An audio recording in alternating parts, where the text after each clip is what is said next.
7-ին Հայաստանում տեղի կունենան ազգային ժողովի հերթական ընտրությունները։ Արդեն аэропորտ եմ գնում, ուզում 2 ժամից կոֆե, կենտրոն, բայց արդեն Միլանում։ Լավ էլ տեղ եք գնում, հա։ Ինչի պիտի չգնամ, տոմսը 40 եվրո է։ 40 եվրո։ Ես սկիզբից դսեղ 40 եվրոյով չեմ քշի։ Փաստորեն Հայաստանից Եվրոպա թռնելը ավելի էժանակ, քան անձրևի ժամանակ տաքսու տարիֆը։ Ինչի ձեր ժամանակ տենց չէր։ Մեր ժամանակ Պապլավոկի դարակոֆեից այնքան բան չկար։ Հեշտ ստացար, չէ՞ վիզան։ Գնալով ասում են ավելի հեշտ անալ։ Հա, բա ինչ ավելի հեշտ է, քան տոմսերը բումերանգով նկարել է, հետո դրոշը Insta-ի բիոյում դնել է։ 7-ին Հայաստանում տեղի կունենան ազգային ժողովի հերթական ընտրությունները։ Բա ընտրությունները։ Ես նա արդեն ընտրել եմ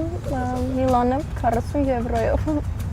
Մնացածը սխսուր բաներ են, էլի։ Բա որ նես մարդիկ ընտրվեն, որ չկարողանաս Եվրոպա 40 եվրոյով թռնես, ոչ էլ վիզա տան։ Չի հնարավոր է տենց բան։ Իհարկե հնարավոր է։ Գիտես, ես սաղ կյանքս տաքսի եմ քշել։ Գիտես, դրսերում ինչ բիզնեսներ եմ ունեցել։ Բոլորը քո նման ասում էին, մեզանից ոչինչ կախված չի, մեր ձայնը ոչ իման չի որոշում։ Այնքան ասեցին կախված չի, դարավ չկախված մեզանից։ Հիմա առավոտը չբացած ես առաջին եմ գնացել ընտրատեղամաս։ Ինչի։ Որ դու կարողանաս 40 եվրոյով Եվրոպա թռնես։ Ու ինձ էլ մի հատ լավ տրիփ թողես։ Trip չի, tip եմ։ Լավ, անձնագիրը մոտս է, ճանապարհին կմտնենք ընտրատեղամաս, որ ձեզ լավ tip լինի, ինձ լավ trip լինի։